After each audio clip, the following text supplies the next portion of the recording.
বন্ধুরা, এই সংসারে এমন কে আছে যারা অর্থ সম্পত্তি সৌন্দর্যকে যারা ভালোবাসে না? কেউ নিজের সৌন্দর্যের জন্য, আবার কেউ এই অর্থের জন্য তারা দিনরাত পরিশ্রম করে। আবার কেউ কেউ নিজের ঐশ্বর্য, নিজের অর্থ সম্পত্তি সৌন্দর্যকে ধরে রাখার জন্য তারা লাগাতার পূজা পাঠ করে। আর আপনি যদি কথা না কোথাও এমন হচ্ছে দেখে থাকেন, তাহলে আজকের এই ভিডিওটি অবশ্যই প্রথম থেকে শেষ পর্যন্ত মনোযোগ সহকারে দেখুন, কারণ আমি আজ আপনাদের জন্য নিয়ে এসেছি ভগবান শ্রীকৃষ্ণের বলা এমন এক উপদেশ, যেখানে তিনি রাত্রি এমন একটি সময় কথা বলেছেন যে সময় সহবাস করা ব্যক্তি কখনোই সে গরিব হয় না, তার অর্থের অভাব হয় না। বন্ধুরা, স্বাগতম আপনাকে মাইথো ডিসকভারির নতুন একটি ভিডিওতে।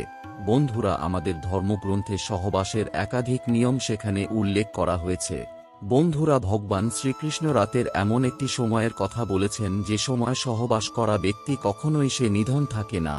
একদম এ বিষয়ে তো আপনি জানবেনই, মানুষের মধ্যে জায়গা প্রেম ভাবনা দিনের তুলনায় রাত্রে একটু বেশি জাগে, আর রাত্রে বিভিন্ন প্রহরে সম্পর্ক স্থাপন করা খুবই আনন্দময় হয়।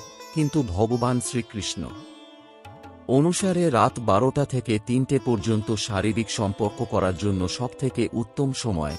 আর এটাই হলো সেই প্রহর যে সময় শারীরিক সম্পর্ক স্থাপন করা ব্যক্তি কখনোই তার অর্থের অভাব হয় না। কিন্তু মাথায় রাখবেন, এই সময় ছাড়া শারীরিক সম্পর্ক স্থাপন করা ব্যক্তি দুষ্পরিণামের সামনা তাদের করতে হয়। কারণ শাস্ত্রে রাত্রি 3টের পরে সময়কে বুড়োমুন্ড মানা হয়েছে, আর এই সময় এই ব্রহ্মাণ্ডে উপস্থিতি সমস্ত প্রকার ঐশ্বর্য শক্তি আমাদের সাথে থাকে।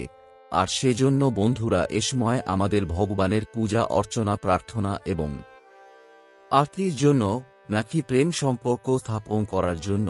আর সাথে বন্ধুরা, ভগবান শ্রীকৃষ্ণের বলা এই কথা ছাড়া আমাদের ধর্মগ্রন্থে এমন কিছু কাজের কথা বলা হয়েছে যেগুলি রাত্রিবেলায় করা শুভ ঘটনাও অশুভ ঘটনায় রূপান্তরিত হতে পারে। তার একটি উদাহরণ পাই আমরা গরুড় পুরাণে, যেখানে উল্লেখ রয়েছে যে সমস্ত ব্যক্তি গভীর রাত পর্যন্ত বিনা কোনো মুহূর্তে পূজাপাঠ করে, তাহলে সে মনুষ্য সেই ফলে প্রাপ্তি সে করতে পারে না, কারণ তার এই পূজা ভগবান নয় প্রেত পেয়ে থাকে। শুধু এটাই নয়, এই সময় করা সেই পূজা নেগেটিভ শক্তিকে বাড়ির দিকে আকর্ষণ করে। সেজন্য অবশ্যই খেয়াল রাখবেন, মুহূর্ত দেখে পূজা পাঠ করবেন।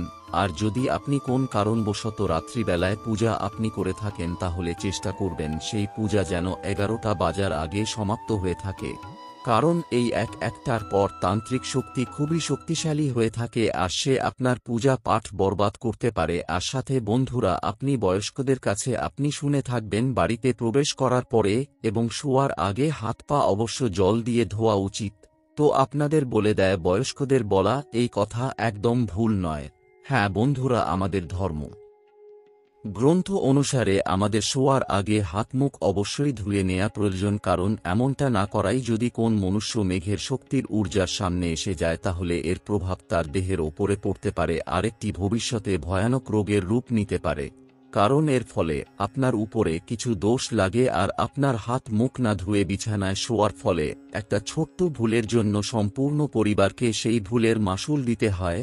এবার বন্ধুরা, আজকের এই ভিডিওর সর্বশেষ কথা, ধর্মগ্রন্থ অনুসারে কখনই রান্নাঘরে এঁটো থালাবাসন ফেলে রাখা উচিত নয়, কারণ এর কারণে থালাবাসন আমাদের অভিশাপ দেয়, আর যার পরিণামে মাতা লক্ষ্মী বাড়ি থেকে সর্বদার জন্য তিনি চলে যান। আর তার সাথে যদি আমরা এগুলিকে বৈজ্ঞানিক দৃষ্টিকোণ থেকে দেখি, রান্নাঘরে এঁটো থালাবাসন ফেলে রাখায় তার ওপরে বিভিন্ন ধরনের পোকামাকড় এসে বসে, যার প্রভাবে আপনার সম্পূর্ণ বাড়ি জুড়ে রোগ জীবাণু ছড়াতে পারে। তো বন্ধুরা, এবার চলুন ভিডিওর শেষে যেতে যেতে আপনার সুখী জীবনযাপন করার জন্য একটি প্রসিদ্ধ উপায় শাস্ত্রমতে আপনাদের জানিয়ে দিয়ে যায়।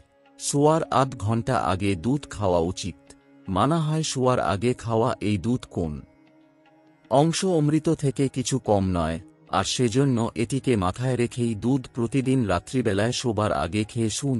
আরেকটি জিনিস যেটি জানা আপনার জন্য খুবই আবশ্যক, যে শোবার আগে আপনার সারাদিনের যাবতীয় কিছু একবার আপনি স্মরণ করুন, যে আজ আপনি কি ভালো কাজ করেছেন, কি খারাপ কাজ করেছেন।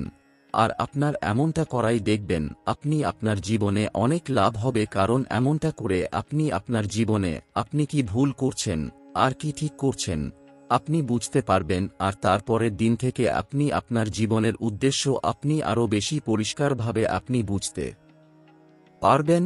তো বন্ধুরা, এই ছিল এমন কিছু কার্য যেগুলি সঠিক মুহূর্তে সঠিক সময়ে ধ্যানপূর্বক করা উচিত। ধন্যবাদ। মাইথো ডিসকভারি চ্যানেলে নতুন হলে অবশ্য চ্যানেল সাবস্ক্রাইব করে দিবেন। ভিডিও ভালো লাগলে লাইক করুন। ধন্যবাদ।